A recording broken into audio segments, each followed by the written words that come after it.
আপনি দিন কায়েম করতে হিন্দুদের ওখানে গিয়া রোজা আর পূজাকে এক বললেন কেন? ভগবান আর আল্লাহ আবার এক হয় কেমনে? মোহাম্মদ আর কৃষ্ণ আবার এক হয় কেমনে? এই হিন্দু সম্প্রদায়কে পায়ে পানি ঢেলে ঢেলে ওদেরকে ধুয়ে দিতে পারবেন, লেকিন এরা আপনাকে ভোট দিবে না, এটা ঠিক রাখেন। আমাদের একজন ওখানে গিয়ে বসে থাকে, ওরা না আছে, উনি দেখে কোন হিন্দু সমর্থন করে আপনাকে উপদেষ্টা বানিয়েছে, আমাদেরকে একটু বুঝান। যারা আপনাকে দাবি আপনার জন্য দাবি তুলছিল, যারা আপনাকে ওখানে পাঠাইছে, ওদের কাছে আসার আপনার টাইম নাই। আর হিন্দুদের দুর্গা পূজাতে যায় বসে থাকেন আপনি, বিষয়টা কি? ওখানে গিয়ে আপনার টাইম হইলো কেন? আপনার পতনে হিন্দুরা আপনার পাশে দাঁড়াবে না, আমরা দাঁড়াবো। বাস্তব না বাস্তব বলেন? আপনার উপরে কোনো নির্যাতন আসলে আমরা পাশে দাঁড়াবো। আপনি যদি আমাদেরকে ভুলে যান তা আপনি অতীত ভুলে গেলেন। আপনি আর কিছু হোক বা না হোক, এদের দ্বারা ইসলাম কায়েম হবে না।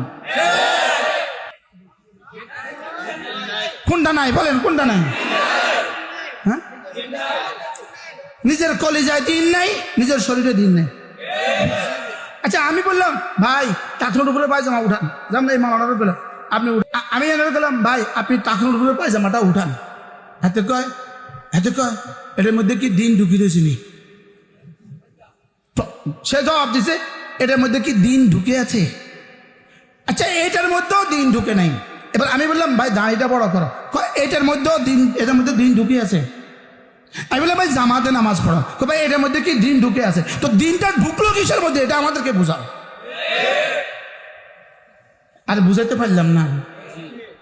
আকিমুদ্দিন কিসের মধ্যে হইলো আমারে বুঝাও। আকিমুদ্দিন অর্থটা কি আমার একটু বুঝাও। আকিমুদ্দিন মানে আমি আমার জীবনে ফরজ ছাড়বো না, ওয়াজিব ছাড়বো না, সুন্নত ছাড়বো না, পারতপক্ষে মুস্তাহাব ছাড়বো না, পারতপক্ষে নফল ছাড়বো না। আমি আমার চোখে কোনো গুনাহ করবো না, কানে কোনো গুনাহ করবো না, হাতে কোনো গুনাহ করবো না, পায়ে কোনো গুনাহ করবো না, লজ্জাস্থানে কোনো গুনাহ করবো না। কোনো কুফরি মতাদর্শের সাথে আমার জীবনে আপোষ হবে না। আল ওয়ালা ওয়াল বারা, আমি ভালোবাসবো আল্লাহর জন্য, দুশ্মনী করবো আল্লাহর জন্য। ভালোবাসবো কার জন্য বলেন? দুশ্মনী করবো কার জন্য? আপনি যদি হিন্দুদেরকে ভালোবাসতে বাসতে বাসতে বাসতে মাত্র বলছেন মুসলমান হলো আমার, মুসলমান হলো আমার চোখের নয়নের মণি, আর হিন্দু হলো আমার প্রাণ। আপনি আমারে বুঝান, প্রাণ বেশি জঘন্য, বেশি দরকার না নয়নের মণি বেশি দরকার?